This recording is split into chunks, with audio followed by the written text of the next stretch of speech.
Hi, welcome to Marlene at Home, and I'm Marlene from Carroll County Public Library's North Carroll branch.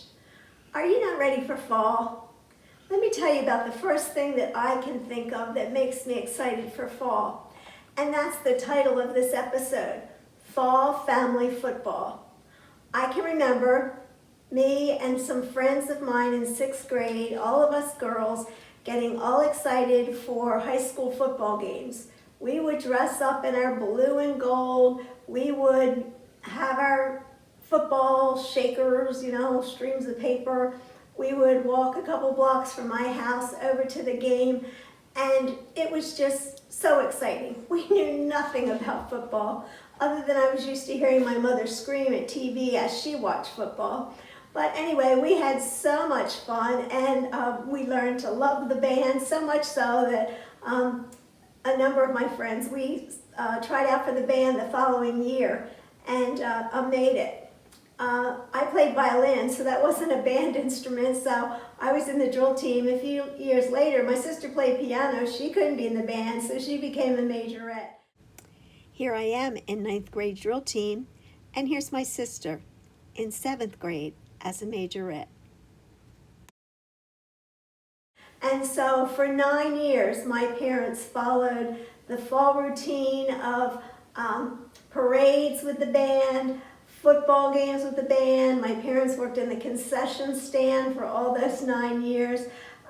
Just fall was a busy, busy time. Band competitions all over the Eastern Seaboard. We just had an amazing time. Another fall idea you might want to think about for family fun, and it came about because of the high school band that I was in. For the first week in September, we always marched at the Miss America parade on the boardwalk. But two of our favorites were fall parades that were held every September on Wednesday nights. One was, and this is in Lancaster area, on a Wednesday night, September 26th, is the Ephrata parade. This year will be their 86th year. And then the following Wednesday night, September 29th, New Holland will have their parade. And we used to go and compete against all these bands from all different states. And it was always our band and the band in the town beside us that we would go back and forth. One would be first place, one would be second. But anyway, if you're looking for a great fall parade, I recommend those. It's also the kickoff for each of those towns to have a fair that lasts a week. But anyway, I recommend that you visit a local football game or maybe your alma mater high school. It's a great outdoor activity. It's inexpensive, a great time to spend with family and friends, and take grandkids or whatever. Go to a location not near your house, don't know anything about the school, but you'll enjoy the football game anyway. And if you're like our family, we love the bands, and that was a big part of our football experience. But my sister and I went south to college, and I think my parents were going through withdrawal. No football, no bands, no whatever, although they were excited to finally get back to our family cabin in Pennsylvania. They missed a lot of weekends during us girls growing up in our high school years. But they no sooner got back to the cabin and they were drawn into the local pandemonium of Penn State football. We had nobody that was in our family that went to Penn State or didn't have any connections to that university. But Happy Valley, which is the location of Penn State, it just takes over the whole area, the whole part of the state, central part of the state. And before you knew it, my parents were season ticket holders for over 20 years there. And they're very hard to get. Those season tickets are passed down from generation to generation, so you kind of have to wait for a family to die off before you ever get a chance. But matter of fact, I just want to say I'm wearing my Penn State shirt that I got at a yard sale.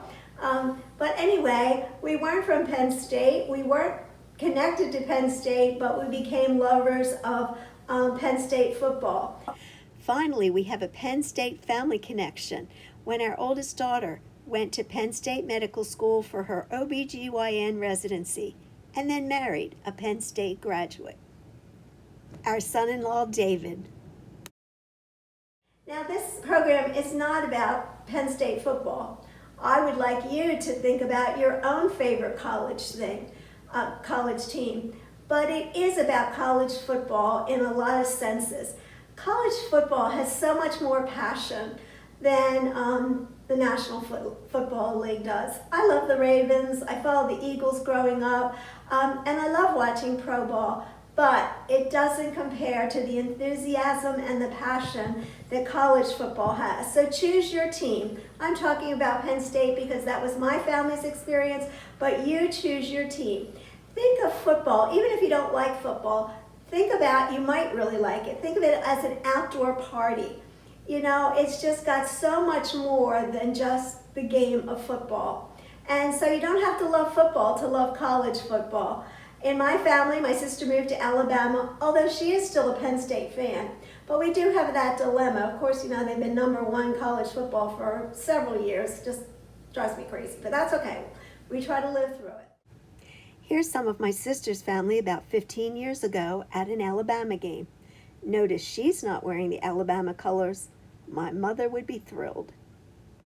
Paul's family, they were followers of University of South Carolina because that's where they're from. But anyway, there's all kinds of traditions related to college football that you don't get to enjoy with pro ball. I do remember taking my South Carolina husband before we were married to the first Penn State game. He was not pleased. It was raining at first, then it was snowing, but nobody moves. We don't leave. I mean, this is big business. You know, it's a Penn State game and the band's coming, and why would you want to leave? But anyway, as the snow came down and as the water's gathering at his feet, and his feet are getting soaking wet, he looked over at me like, never again. And I don't know that he has ever been back again now that I think about it, but quite a bit different than going to a football game in South Carolina. It's amazing when you're at a stadium for a college game. It kind of rocks the whole stadium. I know at Penn State, one side of the stadium chants, "We are."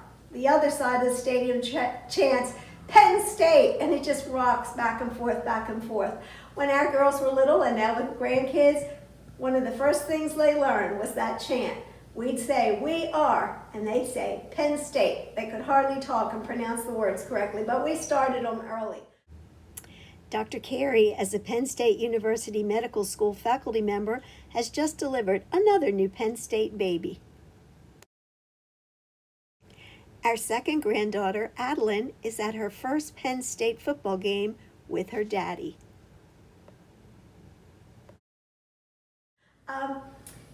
Even if you went to the game, you would dress weather-wise, but even if you don't go to a game, and even to this day, I can call some of my grandkids, and if it's the day that a Penn State game is on TV, oftentimes my grandkids the girls will have a cheerleading outfit on, or a sweatshirt, or my grandson will have a Penn State shirt or a Penn State hat. I mean, we're a dedicated generational family following Penn State football. Last Christmas, I gave all 5 grandchildren, my girls and my sister, new Penn State shirts. And here's Josiah and Cohen wearing theirs. I can still hear, my mom would scream at high school games and I would not want to be anywhere near her. It would just embarrass me in high school. But when she's at Beaver Stadium for Penn State games, with over 110,000 fans there, my mother only screamed louder. And so anyway, I was used to it by then. I'm not sure everybody seated around us was at first. But anyway, you get to know everybody around you because they've been coming for years too. So you kind of have this football fraternity every time you go to a game. Here was the protocol for our family. You must arrive at the stadium hours and hours before the game because you want your favorite parking spot. You aim for it. And you want to tailgate. And that's just an amazing tradition. You'll see everything. You'll see the most elaborate table settings and matching linen tablecloths. I even saw a candelabra once sitting on one of the tables. There's folding tables. People bring their actual home furniture. It's like, I've seen people with recliner chairs there. The aroma, the food smells, it's just a wonderful setting. And so you're there hours early to do tailgating. Then we go into the stadium oh, I'd say 2 hours early, maybe an hour and a half early if you're a little late. But anyway, we don't want to miss anything. We don't want to miss any announcements. We don't want to miss the pregame where the Penn State Blue Band comes out. Of course, we never go out for halftime. We always stay till the very end. We want to see the band go down the field playing the alma mater. That's very moving. All kinds of traditions. But when the Blue Band comes on at the pregame, the crowd just goes wild. If you can imagine 110,000 people screaming, it's just chilling. But anyway, and then as the band moves onto the field, suddenly the drum major just struts through all of the band, gets out in front of the band, does one of these somersaults right in the air, and then lands on a split on the ground. Ouch. But then the stadium really goes wild and the band takes off to their fight song, and it's just an amazing thing to watch. So as I said, you don't have to like football to really love college football. I wrote down some quotes, and here's one that I read. Whenever I try to imagine 100,000 people, I think of Penn State games. You must experience it to get it. When the wave comes around the stadium, you feel like you need to hold your breath. And that's just one other part of the game. Something that's very unique to Penn State, no other college does it, it's called the whiteout. And they have a whiteout at one game every year. And what that is every single person in the stadium has to wear white. And let me tell you, when you see that picture, and you may have seen it on TV, it is just blinding. It is just amazing. So now you've got 110,000 people all screaming and hollering, and this amazing blinding sight of everybody in white. It's just amazing. And then, of course, when you look out and you're in the stadium, you're looking out at Mount Nittany. It's just a beautiful setting. Usually a stadium doesn't have quite that setting. So it's very beautiful. And because of Nittany Mountain, their mascot is the Nittany Lion. And the fun thing, I mean, even little kids, they love to watch the Nittany Lion. Every time Penn State scores, the Nittany Lion does, push-ups. And say the game's Penn State scores 3 points, he does 3. But if the game gets up to 60 or 70 points, every single time they score again, he has to do the total number. I don't know how he does it. I've been to many high-scoring games there. But we love our lion, and he is their mascot. Here's the lion as he visits throughout the crowd during the game, adds lots of excitement. The whiteout game brings a totally awesome experience to a football game. And these pictures don't really capture the blinding whiteness, but if you ever have the opportunity to get a ticket to a whiteout game, take it, or an invitation, take it. You'll love it. The whiteout is amazing, even if you see it on TV. Here are some quotes about the whiteout I'd like to read. That whiteout is insane, and this is coming from an Ohio State fan. It's very intimidating to opposing teams. It's either last year or the season before. Penn State played Michigan at Penn State, and Michigan was to be the overwhelming winner. On the very first play, all of the loudness, the whiteness, the craziness of a whiteout game, Michigan became disoriented. They totally blew the first play, and the game followed suit. And Penn State won an amazing upset, and they blame it on the whiteout. Another quote, and I love this because of my family connection. If I were ever anything but an Alabama fan, I'd go with Penn State. Such an awesome atmosphere and a tradition up there. So to my Alabama family, I just had to read that quote for you. Some of the family, I just wanted to say, if you ever get the chance to Google, just Google Penn State football, the whiteout experience. It's only about 1 minute long. I would have liked to have added it to this video. It was from the October 24th game of 2017, but it gives you a really good glimpse of what a whiteout is like. My family had a couple of other traditions related to the game. We always went out to eat after the game was over, and then we would go back to our cabin and gather up around the fire to warm up, and then crash for the night. If you're not at the game, another family tradition is, well, invite friends over and have a party.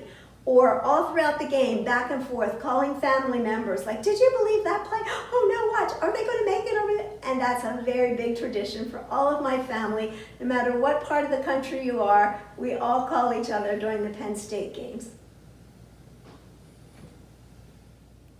This fall, check out some family football. It might be the kids level, locally, could be the high school level, your alma mater, or here in your neighborhood. It could be the college level. Just pick your team or your school and enjoy, whether in person or from your recliner. Go team. P.S. By the way, Penn State plays Maryland November 6th at Maryland. Thanks for watching Marlene at Home, the Fall Family Football episode.